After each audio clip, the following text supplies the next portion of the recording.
Okay, welcome to the regular meeting of council for November 28th update. Very short meeting. So first off, we had delegation from the Abbeyfield House Society. Abbeyfield is a seniors home that's just down below the water tower there that everybody knows about. So Bob Delaney, Scott Forbes, Hank Leefrink, and Brenda Carlson came by just to give us an update as to how Abbeyfield is doing, and they're doing very, very well, coming out of the flood and all the rebuild that had to happen there, so they're in good shape for another year. And so they were just coming to bring us an update and say thank you for our support over the past years, and we'll continue on. So excellent job by these guys, making sure that Abbeyfield survived and is going to continue on, and we love it. So thank you very much. As for the actual meeting, very short, a couple of secondary suite applications that came in that we've started.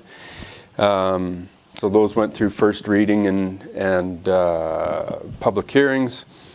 And then there was the Alberta Community Partnership grant application. So this is the grant application for the emergency training center that's proposed out where the Saddlebrook area was. This is a joint venture between the MDF Foothills and the town of High River, as well as probably some of the other surrounding communities that will want to put some efforts in behind this thing to get it going. So this was just an application to the Alberta government for a grant that would provide funds so that we can build a proper business plan to show how this thing would work and be able to operate it and maintain it properly. So that was approved. High River Library Board appointment. We appointed Mrs. Diane Putt to the High River Library Board. Thank you very much, Diane. And then the Marigold Library Board, Heather Mazzaros and Darlene Goodwin were appointed to the Marigold Library Board, which is a whole bunch of surrounding communities that share books, and that's the Marigold system, and that's what those girls do. So thank you very much for taking care of that. That was about it for the actual council agenda. A couple other things that I'll touch on, one being downtown construction. Yay, we're done for 2016. We got some good weather, so we finished up a couple other things. So we went another 2 or 3 weeks into it, and pretty proud of what these guys accomplished this year. It was a lot, and they made it happen, and they got it done. So huge thank you to Shawnee Construction, of course, Wes and the gang. You guys are unbelievable. You're awesome. Beaumark, another unbelievable crew that got things done and very, very well and very fast. And of course, Farm Boy, they put the finishing touches on it.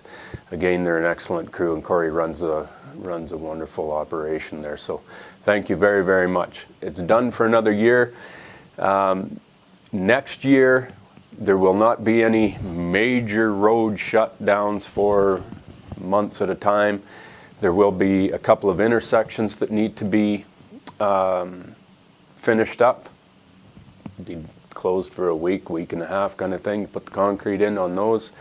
There's a few touches on crosswalks and some trees and shrubs, those kinds of things that have to go in next year. So 2017 will just be kind of putting the icing on the cake, as to say, I guess. Everybody's been through hell getting through this, and it's been a pain in the butt, but we're through it. We're done. Thank you very, very much for your patience. I know it's been hard for all of us, but I'm more than happy to see the big stuff gone. So great job, High River. You made it through it. So the other piece that we're dealing with right now, of course, is are the budget discussions for the town. And obviously, with the current economy, we don't really know what's available for grants and everything else. So we're being very, very careful as to what projects we're approving for next year, what type of a tax increase there is going to be on residential and commercial. We're trying to keep that as low as possible, of course, and but there's some big items on for the future of High River that we're talking about as to how to get funding started for some of these things. And one big one is we took a tour of the pool at the Bob Snodgrass Rec Center the other day. We've got some major problems there, of course, and Band-Aid fixes are not going to do it. We've got to put a proper plan in place as to where we're headed with our pool and the overall rec center. We did a master recreation study last year that gave us lots of information. Previous council has a ton of information on pool expansion, these kinds of things that they did. So all of those things are going to be brought onto the table now because the writing's on the wall. We have to do something. So that's where we're at with that. I'm not going to go into it any further because I don't know enough to be able to do that right now. So I just wanted everybody to know that we're aware of all the issues over at the pool there. It's a 35-year-old building. It's time we start doing something about it. So that's where we're at with that. We'll talk to you probably in the new year. Thank you very much. Merry Christmas. Bye-bye.